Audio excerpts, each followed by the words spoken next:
Todos nós, Gabriel, todos, em qualquer idade, temos uma criança dentro da gente que grita por atenção, por cuidado, ou que olha e fala assim, pô, que legal que você se tornou isso. Eu tô gostando de ver essa pessoa que você se tornou. O que sua criança falaria pra você olhando por A minha criança, eu sempre digo, a minha criança tem horas que fala pra mim, Bia, tô orgulhosa de você. Uau! Ou então fala, Bia, eu sou super orgulhosa de você, mas trabalha menos. Tô sentindo falta, assim, de um cineminha.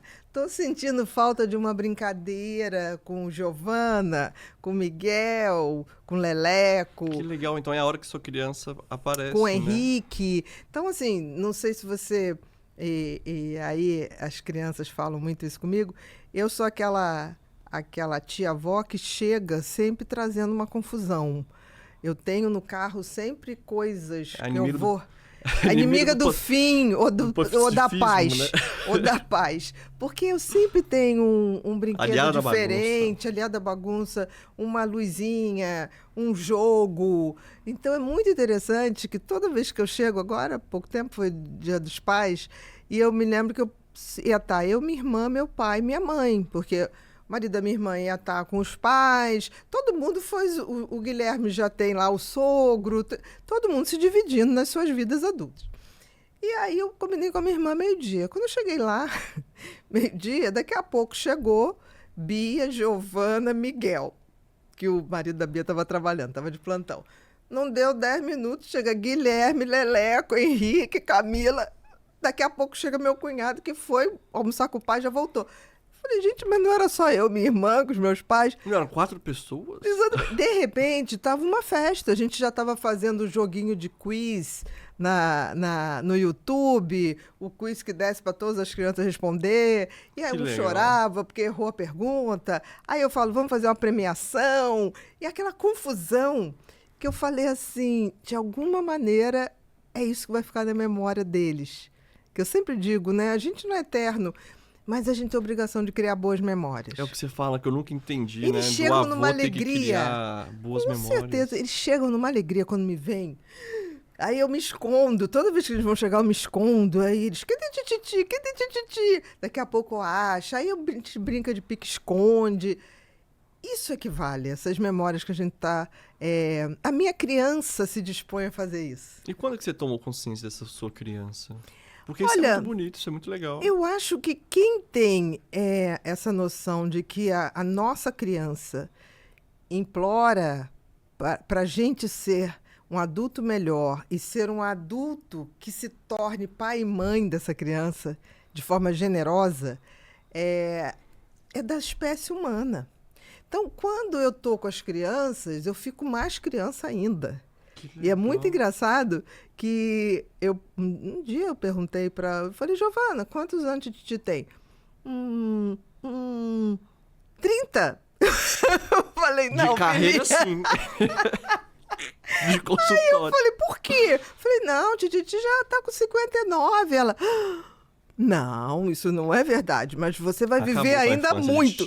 Não, porque assim, talvez por isso, porque elas não têm o estereótipo da pessoa, que é adulto, não brinca. Sim, entendeu? É tão então, raro, né? A gente senta no chão, a gente brinca de quebra-cabeça, claro, proporcional. E agora tá tão bonitinho, porque a Giovana tá com 8 anos e tá uma mocinha, né? E os meninos estão menores, então... Tem horas... Ela tem que cuidar, né? Não, mas agora ela está numa fase que ela fala, mas a gente vai brincar desse quiz, é muito fácil. Eu falo, filha, mas olha só, eles não têm condições de botar o difícil. Ai, mas é muito difícil porque eles são imaturos. Verdade, Giovana. É verdade. Então, assim, eu falo, aí ela começa a chorar, daqui a pouco o outro começa a chorar. Aí foi muito engraçado, teve uma hora que estava todo mundo infeliz, porque todo mundo queria ganhar. É o inimigo da alegria. Aí daqui a pouco eu falei, que coisa maravilhosa, isso é uma reunião de família. Tem desentendimento entre primos, tem entendimentos. Aí eu comecei a falar, todo mundo aqui vai ganhar R$20, porque todo mundo participou. Aí todo mundo feliz. Todo mundo feliz. Aí eu não tinha R$ 20 super trocadinho. Aí eu dei R$ 20. Era muito sobrinho neto. Aí eu dei R$ 20 para Giovana. Ô, Tititi, muito obrigada. Eu vou comprar minhas canetinhas para fazer desenho. Aí dei pro Miguel, dei 4 notas de 5. Aí o Miguel, tá vendo? Eu sou muito mais rico que você, Giovana. Eu tenho 4, você tem 1. Aí ela falava assim, ai, você é tão burrinho. É a mesma coisa. Aí eu dei 3 notinhas, 2 de 10 pro Henrique. Henrique, eu não aceito isso, eu quero 4. Olha, foi uma confusão pra achar dinheiro trocado ali com todo mundo. Mas, no fundo, aquela confusão é vida. Daqui a pouco eles já tinham esquecido, já estavam jogando outro jogo. No final, o Giovana saiu com 35, o Miguel com 15. E todo mundo com 10, todo feliz. E todo mundo feliz. Se tivesse notinha de R$1, eu acho que tinha sido a felicidade. E Leleco se conformou com R$7, porque vai, divide pra cá. Moedinha, alguém tem R$1 e foi emprestar. E achei bonitinho que todos foram pra avó ou pra mãe, guarda pra gente poder juntar pra comprar um brinquedo, entendeu? Então, assim, essa criança... Que legal, né? É que a gente não pode deixar morrer. Sim. Essa criança, ela é ávida de que nós sejamos os melhores pais. Às vezes eles não vão lembrar da festa de 90 anos do avô, mas vão lembrar da bagunça com a tititi de dividir o dinheiro. Mas até isso, 15, né? Na festa de 90 ajuda anos a do meu pai, que você foi, né? Deu esse prazer lá. Tinha lá o recreador, o tio Scooby. Tinha lá o pula-pula, né? Por quê? Porque a gente fez uma festa de 90 anos, era festa de adulto. Eu falei assim, não, mas peraí. As crianças vão estar lá. E a gente não pode fazer com que elas tenham uma festa que não seja integrada para elas. E deu super certo, Só né? que chegou de Titi, né? A inimiga do fim. E acabou. Não precisou de tio Scooby nem do pula-pula. Todo mundo ficou lá brincando. Não, foi ótimo. O tio Scooby é uma presença marcante, assim, pra legal, gente. Né?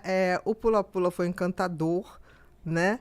Que até os adultos queriam também. Eu achei maravilhoso. Deviam ter entrado. Mas então, aí agora vem a dúvida.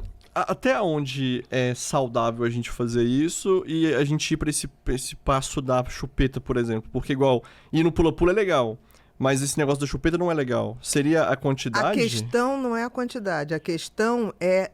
Se eu tô numa festa e tem um pula-pula, as crianças estão se divertindo... É o momento. E é o momento. Ah, entendi. Se o tio Scooby tá lá pintando a cara da gente... Vai lá e pinta junto. E a gente pinta junto, que maravilha, né? Bota as tatuagens adesivadas. Agora, se todo dia eu preciso de uma chupeta para quando chega o final do dia, eu tô desamparada, amedrontada, e eu preciso de um acolhimento, tem alguma coisa errada. Porque eu estou botando um acolhimento num objeto. E não na minha força... de olhar para minha criança e falar o que você tem medo. Mas esse seria o medo da criança ou o nosso medo de ouvir a criança? Porque às vezes a gente sabe que a gente não tá fazendo o que a nossa criança gostaria que a gente fizesse. A maioria não sabe.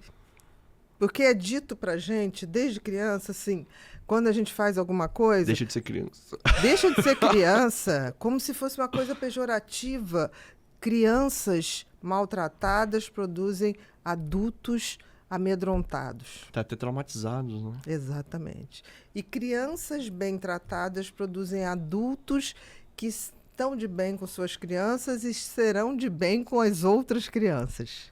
Hoje em dia a gente vê que a informação é mais fácil de chegar. Como é que a gente consegue quebrar esse ciclo, assim? Porque eu vejo que, às vezes, por exemplo... O meu pai me tratava de um jeito, porque o pai dele tratava de um outro jeito, parará e pororô. Como é que a gente pode fazer hoje em dia para fazer uma diferença, né?